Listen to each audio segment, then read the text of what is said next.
आणि आता सोनं खरेदीदारांसाठी अत्यंत महत्त्वाची आणि आनंदाची बातमी आहे। गेल्या 8 दिवसात 14,000 रुपयांची घसरण झाली, तर चांदीच्या दरातही 8 दिवसात 33,000 रुपयांची घसरण झालेली आहे। सोने चांदीचे भाव घसरल्याने ग्राहक आनंदलेत। या संदर्भात ग्राहक आणि सोने व्यापाऱ्यांसोबत संवाद साधला आमचे प्रतिनिधी सुमित देशमुख यांनी। पाहूयात।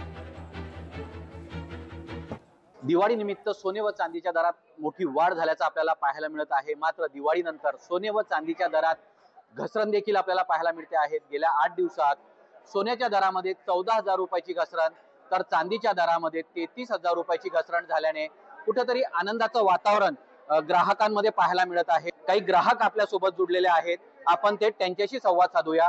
ताई, काय सांगणार? सोने आणि चांदीच्या दरात पुन्हा घसरण झाल्याचं पाहायला मिळत आहे। आम्हाला तर आनंदच आहे। सोनं कमी झालं, घसरण झाल्यामुळे तर बचत होणार आणि आवडीचा दागिना मिळणार, म्हणून आम्हाला तर खूप आनंद आहे। काय वाटतंय की सोन्याचे भाव अजून कमी होतील?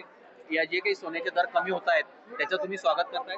हो, नक्कीच स्वागत करत आहोत। आपल्या सोबत सोने व्यापारी जे आहेत आकाश वंगाडे, ते आपल्या सोबत जुडलेले आहेत। सोन्याचे भाव 1.35 पर्यंत पोहोचले होते, हायेस्ट भाव झाले होते सोन्याचे, पण कुठेतरी सोन्यामध्ये हेवी प्रॉफिट बुकिंग चालू झाली। वाढत्या भावाचा फायदा मोठ्या इन्व्हेस्टरने घेतला आणि सोन्यामध्ये सेलिंग सुरू झाली। पण आता नेमकं ज्या जिओपॉलिटिकल टेन्शनमुळे सोन्याचे भाव सातत्याने जे वाढत होते, ते कुठेतरी जिओपॉलिटिकल टेन्शन कमी होताना पाहायला भेटतंय। US चायनाचा जो ट्रेड वॉर जो सुरू होता तो संपायची शक्यता आहे आणि दोघं कंट्रीजमध्ये समझोता येणाऱ्या मीटिंगमध्ये समझोता व्हायची शक्यता आहे।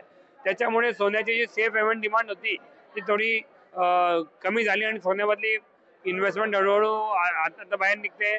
त्याच्यामुळे सोन्याचे भाव एका दिवसात 4,000 आणि 8 दिवसात 15,000 सोन्याचे भाव कमी झालेले आहेत। सोन्याचे भाव हे जवळपास अजून वाढण्याची शक्यता सोने व्यापाऱ्यांनी या ठिकाणी वर्तवली आहे। सुमित देशमुख, लोकशाही मराठी, जळगाव।